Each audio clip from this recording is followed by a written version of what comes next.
Hola a todos, ¿cómo están? Mi nombre es Heyman Fabra y en este podcast, el día de hoy vamos a estar charlando sobre un tema supremamente interesante, bastante complejo, el cual hemos llamado Educación en Colombia, un viaje a través del tiempo. Este podcast o este espacio tiene como objetivo hacer una especie de recuento histórico, hacer una especie de línea de tiempo, la cual nos permita comprender cuáles han sido los procesos que han surgido a lo largo del tiempo y que han permitido que hoy día gocemos de una educación en nuestro país, Colombia. Para ello, pues tenemos diferentes invitados que nos van a permitir hacer recuento de todo este proceso. Tenemos a la docente Evin Tatiana Mendoza, docente de Ciencias Naturales,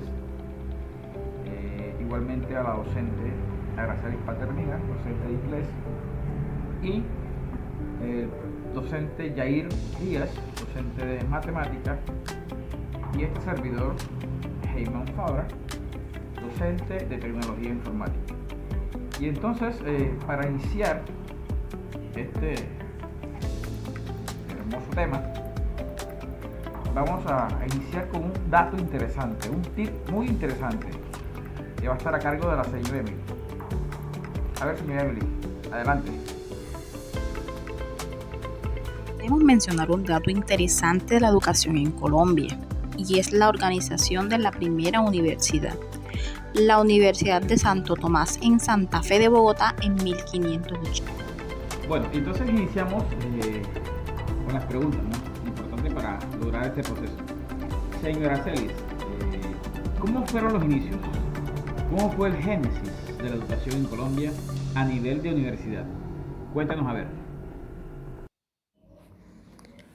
Volvamos al pasado y situémonos en los siglos XVI y XVII. En ese entonces la educación en Colombia, más que todo en las universidades, se da con el inicio de las comunidades religiosas que en ese momento hacían presencia en el país. Entre ellos se encontraban los padres dominicos y los jesuitas. Estas dos comunidades son dos órdenes religiosas católicas que se han desempeñado un papel muy fundamental en la historia de la Iglesia y en la sociedad en general. Estas dos órdenes llegaron a América en el periodo de la conquista española, entre los años 1519 y 1551. Su principal objetivo era evangelizar. Para ese entonces también podemos mencionar a los frailes dominicos en Bogotá. En el caso de los padres jesuitas, su aporte a la educación se gesta en los años 1599. Listo, entonces continuamos. Profe Yair, ¿qué pasó después? A ver, ¿qué sigue en los siguientes años, en el siglo XVIII? Basado en los estudios de Pérez Vargas y de Raga Gallego en el 2019, este siglo fue, a mi modo de ver, un siglo de grandes transformaciones. Se caracterizó por la influencia europea que trajo consigo el movimiento cultural intercultural, también llamado Ilustración. Este movimiento, como era de esperar, trajo consigo grandes transformaciones en el campo educativo, puesto que entre sus fundamentos planteaba que la educación debería estar orientada a la divulgación de la ciencia y de las letras. Bueno, pregunta interesante y controversial. ¿Qué interés tenía Europa en América? Más de sus pretensiones de implementar una educación orientada a la ciencia, y fue de gran importancia para el desarrollo científico. Históricamente siempre han existido intereses de riqueza y poder en las extensiones de los territorios. Bueno, sigamos. Profe Aracelis, ¿qué siguió después? A ver, cuéntenos. En el siglo XIX y siglo XX. En esa época debemos resaltar al señor Francisco de Paula Santander, quien promovió la filosofía del utilitarismo. Según Jeremy Bentham, uno de los fundadores del utilitarismo, esta doctrina puede definirse como el principio de utilitarismo: aprueba o desaprueba cualquier acción de acuerdo con su tendencia a aumentar o disminuir la felicidad de las partes cuyo interés está en juego. Por felicidad se entiende la suma total de placer menos de dolor. Es decir, esto quiere decir que, según esta idea, podemos juzgar si algo está bien o mal dependiendo de si hace feliz o triste a las personas involucradas. Por ejemplo, si una acción hace felices a muchas personas y no perjudica a nadie, sería considerada buena, pero si hace sufrir a mucha gente, sería considerada mala. Obviamente, esta filosofía genera problemáticas en la sociedad de la época, sobre todo porque no está alineado con los principios de la Iglesia. En este periodo histórico y como resultado de diversos cambios en distintos ámbitos, emergieron las escuelas nuevas y activas y con ellos toman fuerza distintas comprensiones pedagógicas emergentes.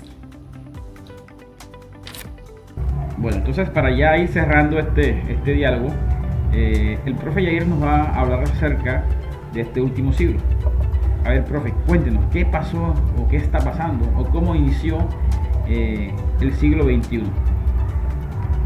Basado en los descritos por Pérez Vargas y de Arraga Gallego en el 2019, podemos destacar varios puntos relevantes en esta época. El primer punto: la educación se convierte en una preocupación transnacional. En el segundo punto, la educación adapta modelos de pedagogía que cobran fuerza en Norteamérica y en Europa. En el tercer punto lo podemos describir como el auge de exigencia de niveles de inglés y lengua extranjera, mediciones y estandarizaciones con base en lineamientos internacionales. Bueno, muchas gracias. Hemos llegado al final. Gracias a los participantes por hacer grandiosos aportes a este tema, a este relato, a esta cronología. Y a modo de reflexión, ¿no? Podemos afirmar que Colombia y América es la suma de un montón de conquistas y reconquistas, de ires y venires, que al principio tenían objetivos conquistadores, ¿no? Religiosos, políticos, y pues cabe resaltar también que por bien o mal somos hijos de estos ires y venires, ¿no? Y todo ese proceso de transformación, de influencias, son los que nos permiten hoy día, como dije al principio, de una educación.